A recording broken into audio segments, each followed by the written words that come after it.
आप सभी को फिर से एक बार खुदावन यीशु के मधुर और मीठे नाम से जय मसीह की। परमेश्वर हमारे नजदीक में आकर हमसे बातचीत करेगा। जो व्यक्ति लोग परमेश्वर के सन्मुख में प्रार्थना के लिए समय देते हैं उनसे प्रभु बातचीत करेगा। जो लोग परमेश्वर के सेवकाई के लिए अपने जीवन को समर्पण किए हैं उनके साथ प्रभु बातचीत करेगा। आज परमेश्वर आपके साथ बातचीत करेगा, आपके परिवार के एक एक व्यक्ति के साथ बात करेगा। पौलुस के जीवन उसके लिए एक बहुत बड़ी उदाहरण है। पौलुस को अननिया के सामने, महायाजक अननिया के सामने खड़ा किया गया था। अननिया महायाजक के सामने खड़ा कर उसको बदनाम करने के लिए वहां के सादुसीस और फरीसी लोग ने कोशिश किया।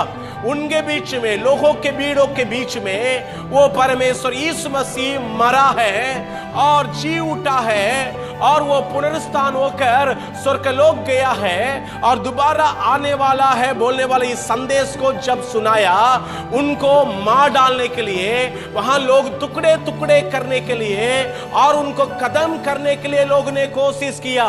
पर वहां का महायाजक ने ऐसी निर्णय लिया, उनको एक गढ़ में रखे, उनको एक कमरे में रखे ताकि उन लोगों के क्रोध में ये ना पड़े और इनको टुकड़े टुकड़े ना कर डाले बोलकर एक अंधियारा से भरा हुआ एक कमरा अंधकार में उसको डाल दिया गया था।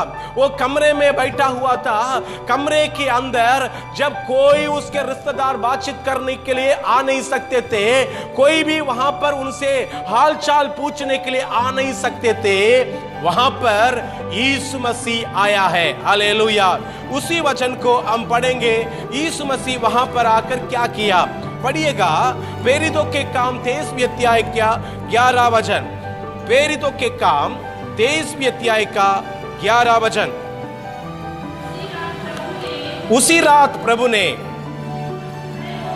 उसके पास खड़े होकर कहा, हे पौलुस, ढाढ़स बांध।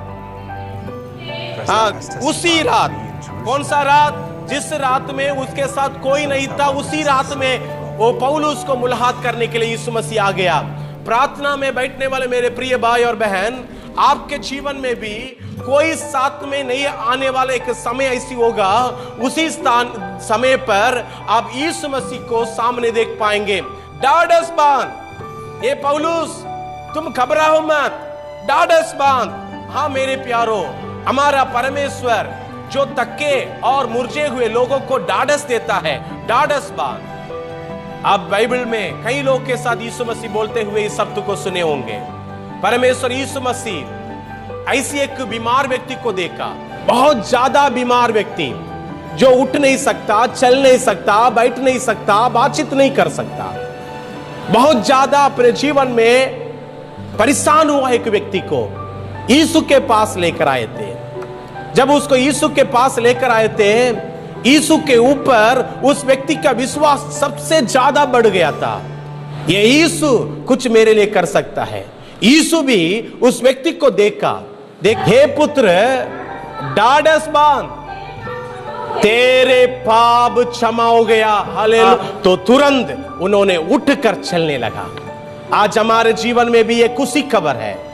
आप कितना भी निराश में रहे होंगे, यीशु मसीह की सेवकाई में थोड़ा सा उन्होंने इतना किया, विश्वास किया। अब पास्टर, मैं तो बहुत साल से विश्वास करता हूं। वो व्यक्ति का विश्वास आपके विश्वास में अंदर होना चाहिए। वो व्यक्ति का विश्वास, वो लकवा पीड़ित था, वो उठकर कुछ काम नहीं कर सकता था, लेकिन आपके विश्वास में विश्वास भी होना चाहिए, क्रिया भी होना चाहिए, क्योंकि उसके जीवन में उठकर वो कुछ कर नहीं पाता था, सिर्फ विश्वास किया। क्रिया के बिना का विश्वास अधूरा है। क्रिया के बिना का विश्वास मरा हुआ है। इसलिए एक व्यक्ति के जीवन में क्रिया के साथ विश्वास होना चाहिए। उस विश्वास के कारण प्रभु ने उनके जीवन में ढाढ़स बांध कहा। इतना ही नहीं, वो उठकर चलने लगा, क्योंकि परमेश्वर ने उनके पाप को क्षमा किया। आज आपके जीवन में कुछ तो दर्द के कारण अपने घर के काम को ही नहीं कर पा रहे हैं। आपके मन में जो व्याकुलता है, उस व्याकुलता को परमेश्वर देखने के अनुसार आपका विश्वास परमेश्वर की ओर हो जाए। परमेश्वर आपको जरूर एंकरेज करेगा। 14 वर्स 16 to 20 वहां पर ऐसे लिखा है कि परमेश्वर अपने आत्मा को हमारे लिए भेजा है, वो हमारी सहायक करे। वो पवित्र आत्मा बेंतेकोस्त के दिन में उतर कर आ चुकी है। वो पवित्र आत्मा हमारे चारों तरफ मंडला रही है। सिर्फ उतना ही है, हम विश्वास करना है पवित्र आत्मा को यीशु मसीह ने हमारे लिए भेजा है। जब आप विश्वास करेंगे वो पवित्र आत्मा आपके जीवन में भरेगा। वो पवित्र आत्मा जब आपके जीवन में भरेगा वो आपको हमेशा सहायता करने वाला एक सच्चा सहयोग बन जाएगा। वो सहयोग मात्र नहीं, आपके साथ में चलने वाला होगा, आपके साथ में ढाढ़स देने वाला होगा। आज मेरे प्यारों, आज पवित्र आत्मा के द्वारा कलीसिया के विश्वास करने वाले, प्रभु के पीछे चलने वाले, एक एक सेवकाई करने वाले, एक एक भाई के जीवन में प्रभु ढाढ़स बंधवाएगा। मेरे जीवन में जब मैं निराश होता हूं, मेरा परमेश्वर यीशु ही मुझे ढाढ़स देता है। मेरे परिवार वाले को नहीं मालूम रहता मैं कौन सा दुख में रहता हूं, मेरे दुखों को प्रभु जानता है, क्योंकि मेरी प्रार्थना को प्रभु सुनता है। मेरे जीवन में मैं कई जगह में अनुभव किया हूं, यीशु मसीह की आवाज को सुना हूं, वो मुझे ढाढ़स देता है। आपके जीवन में भी वही परमेश्वर ढाढ़स देगा। विश्वास करते हैं? आइए हम प्रार्थना करें। खुदावन यीशु हमसे हम प्रार्थना करते हैं, एक साथ मिलकर प्रार्थना करते हैं, इनको ढाढ़स दे प्रभु जी।